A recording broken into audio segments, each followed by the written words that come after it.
सभी को जय जय श्री राम, जय जय श्री राधे। मेरे गुरुजनों को मेरा सादर प्रणाम दंडवत। भाई बहनों के लिए जय जय श्री राधे। और जो मेरी वीडियो को देख रहे हैं सभी भाइयों के लिए जय श्री राम। मैं आज पुनः उपस्थित हूँ इस वीडियो के माध्यम से आपके बीच में। और आज का विषय थोड़ा गंभीर है और ये तो सभी जानते हैं कि यज्ञ हमें क्यों करना चाहिए और यज्ञ से किस फल की प्राप्ति हमें होती है। तो जो व्यक्ति साधक है, साधना करता है या अपना पूजा पाठ करते हैं तो उनका एक अपनी दिनचर्या रहती है। बहुत से व्यक्ति होते हैं कि अपनी दिनचर्या में प्रतिदिन यज्ञ हवन पूजा पाठ हवन करते हैं, अपना जप करते हैं, लेकिन अनुष्ठान या कोई अपना कोई कार्यक्रम, कोई जप करें या कोई पाठ करें तो सभी पाठ का, सभी जप का दशांश हवन होता है। दशांश हवन का तर्पण, मार्जन, फिर ब्राह्मण भोजन। तो इस प्रकार से ये सारी क्रिया रहती है।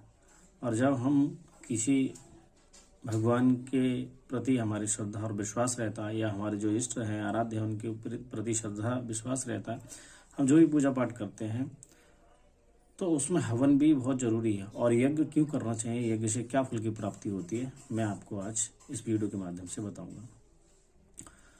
तो सबसे पहले मैं आपको बताना चाहूँगा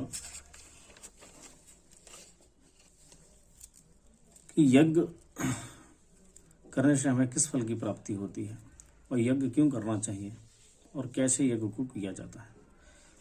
यज्ञो वही श्रेष्ठतम कर्म, यज्ञ सबसे श्रेष्ठ कर्म है। इस जीव जगत की व्यापक सत्ता का महासंचालक है मानव।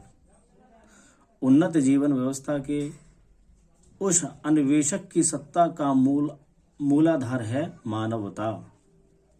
ईश्वर प्रदत्त मानवता मानव को विशालता प्रदान करती है। मनुष्य जब प्रकृति और जीव के संबंध में विराट चिंतन कर पृथ्वी के शिर संरक्षण को लक्ष्य मानता है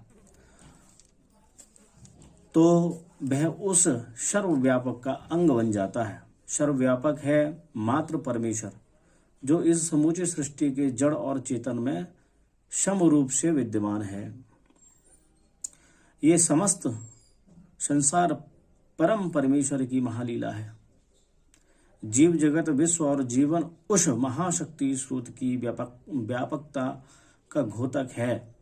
वह प्रसन्न होता है समूची सृष्टि महाशक्ति समूची सृष्टि के जो चालक रहते हैं, संचालन जो करते हैं और प्रकृति के पोषण से उसकी विराट सत्ता के अनुकरणों के अनंत समुच्चयों में व्याप्त जीवन व्यवस्था के स्थायित्व का एकमात्र आधार है यज्ञ। यज्ञ देव पूजा संगति करण दानेषु अर्थ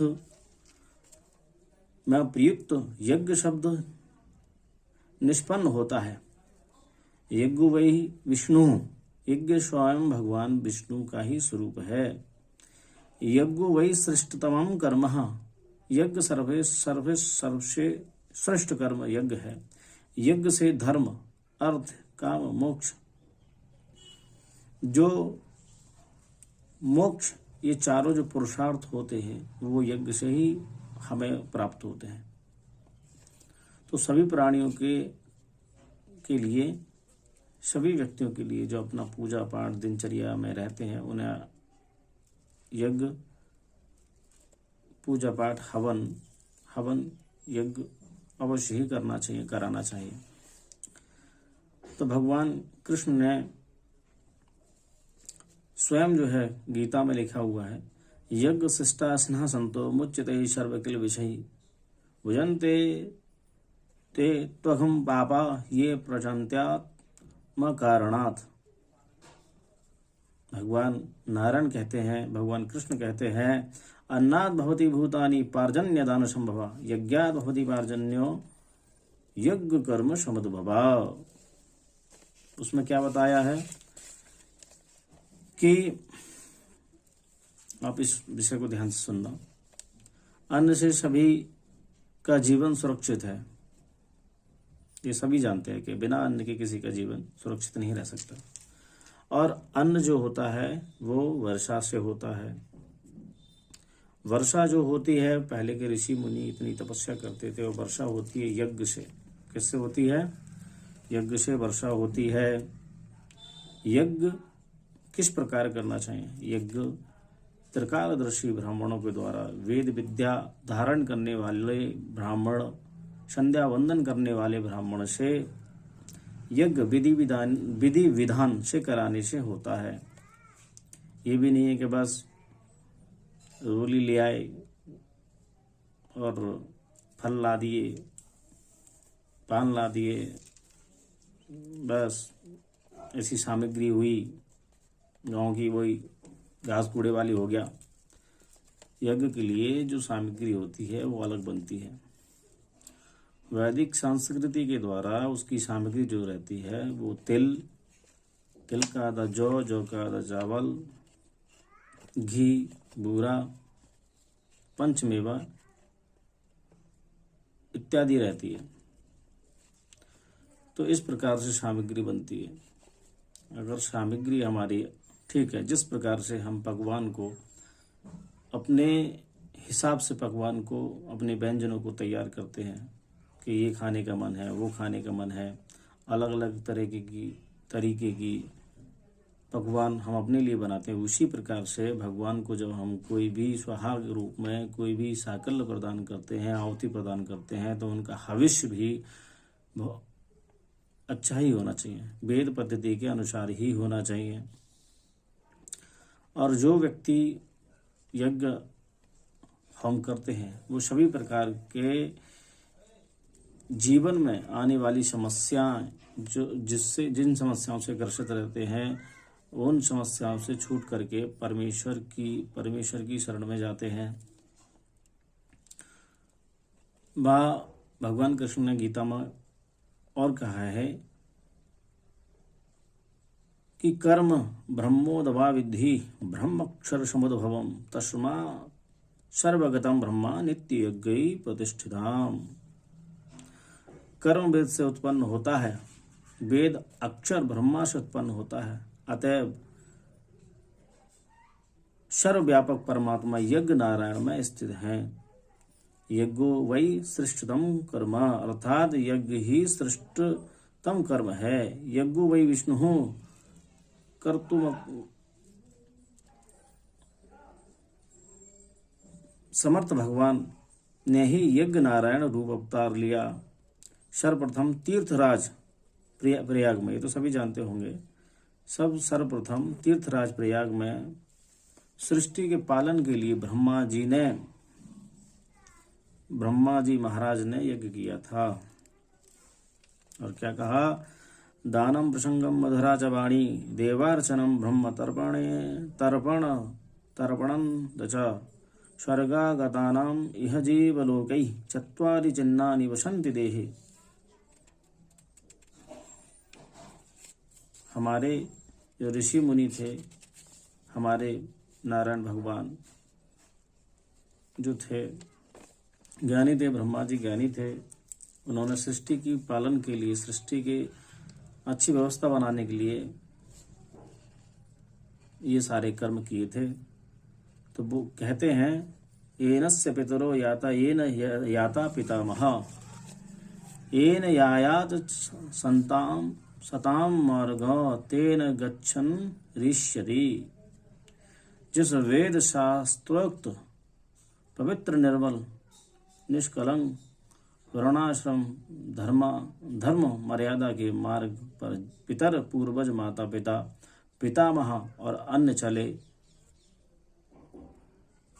और जो सत्पुरुषों द्वारा ग्रहण किया मार्ग है, उसी शाश्वत पथ पर चलने वाला मनुष्य नर है।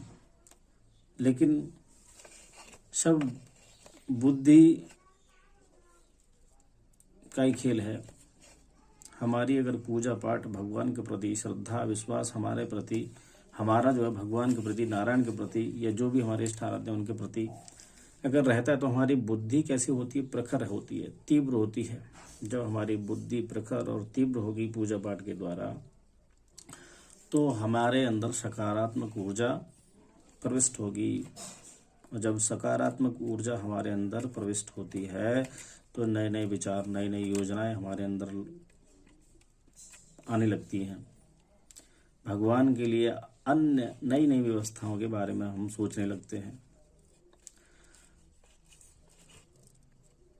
तो जब हम भगवान के प्रति इतनी संवेदनाएं, इतनी स्थिरता और इतना अटूट विश्वास जब भगवान के प्रति रहेगा, श्रद्धा इतनी भगवान के प्रति रहेगी, तो हमारा तो कल्याण होना निश्चित ही है। और जो व्यक्ति कल पर किसी विषय को टाल देते हैं कि नहीं आज नहीं कल कर लेंगे पूजा पाठ, तो उनका तो कुछ हो रहा ही नहीं है। वो तो जहाँ थे और वहीं रहेंगे। तो परेशानी का कारण भी यही है कि हम अपने जो सनातन मार्ग है, संस्कृति की पद्धति है, जो पूजा पाठ है, जो हमारे पूर्वजों का चला आया है, हम उसको जो है भूलते जा रहे हैं। नई नई पीढ़ियों में नए नए जो बच्चे हैं, जनरेशन है, उनमें संस्कार की बहुत कमी है। और संस्कार क्या कि ये हमें ही सिखाना पड़ता है। आजकल गेम बहुत सारे चल रहे हैं, तो बस बच्चे गेम में ही लगे रहते हैं, माता पिता को कोई लेना देना नहीं। माता पिता आनंद से व्यस्त हैं और बस बच्चा अपना गेम में लगा पड़ा है, जिससे कि मानसिकता जो है बिगड़ चुकी है। और कई लोग तो, कई बच्चे को तो बहुत ज़्यादा परेशानियां हुई हैं, मानसिक परेशानियां हुई हैं, माइंड डैमेज हो गया है। तो इस चीज़ को हमें सोचना चाहिए कि हमें परिवार को किस तरीके से रखना चाहिए, हमारे अपने कुटुंब को किस प्रकार से रखना चाहिए। तो भगवान के प्रति हमारा अगर भाव, श्रद्धा और उनके नियमित अगर पूजा पाठ हमारा है, तो हमारा तो कल्याण निश्चित ही होना है। इस विषय पर अगर किसी प्रकार का कोई मुझसे त्रुटि हुई हो तो मैं विद्वान जनों से क्षमा चाहता हूँ। हाथ जोड़ के सभी को जय जय श्री राधे, जय जय श्री राम।